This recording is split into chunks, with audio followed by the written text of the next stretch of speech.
Okay guys, we thought that we might do a scorpion handling video. It might be beneficial for a lot of people. I know there can be some contradictions on this, what some are comfortable with doing or recommending, others do not.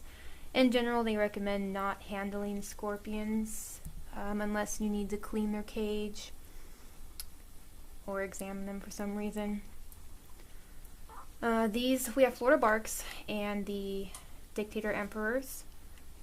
To me, their temperaments seem about the same, but the Emperors are actually classified as docile, and Florida Barks are classified as intermediate. Now, there's different ways you can handle them. If you don't want to touch them, you can use a pen or a marker to kind of shift them to an open area where you could then position a cup or a bowl behind them with a lid and kind of scoop them into it so that you can remove them without handling them and risking being pinched or stung or both.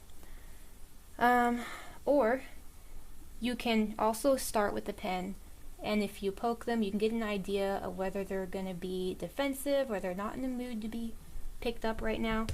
This one would be just fine. If it was gonna be aggressive, it would normally have its claws up in the air, and this tail would look like it was aiming for whatever was in front of it.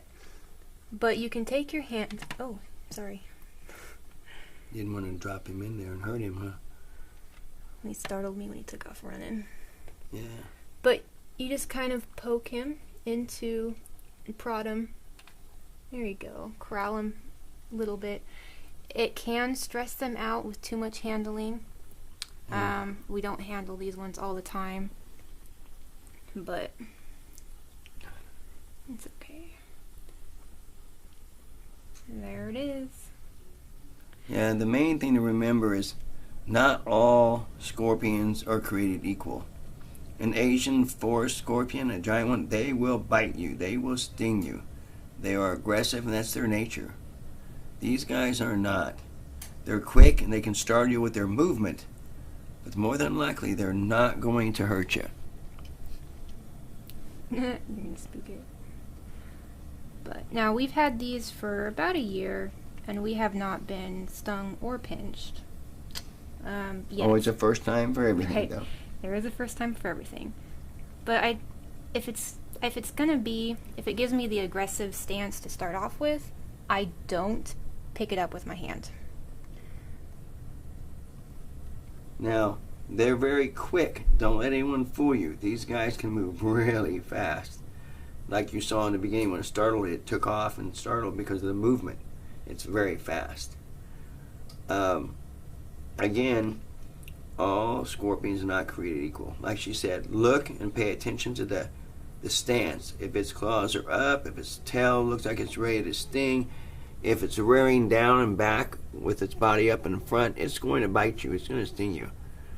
There is a pretty distinct difference. Oh, yeah. I mean, it's not doing it right now, but I mean, I don't like to. No, don't bully aggravate them. him. It's okay. We don't gotta show him. We'll take this thing over sometime and get the.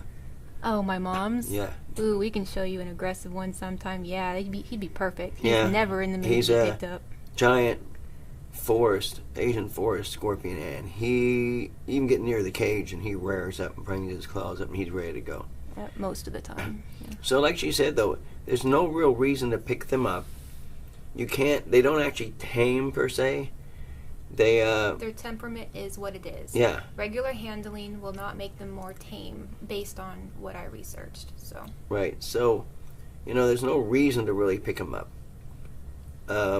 unless you're going to clean the cage, transfer them, transport them. Like we shipped off one of our Florida Barks to the winner of the contest. DER reptiles. DER reptiles, and we picked him up and put him in the cup and shipped him off. And he received him and sent a picture to show us that it arrived safely. So there you go, guys. That's the handling video and how to take care of handling scorpions. Just always remember, they'll tell you if they mind being picked up. Watch them. They'll let you know. Believe me. All right, you guys have a good one. Signing off. Bye bye.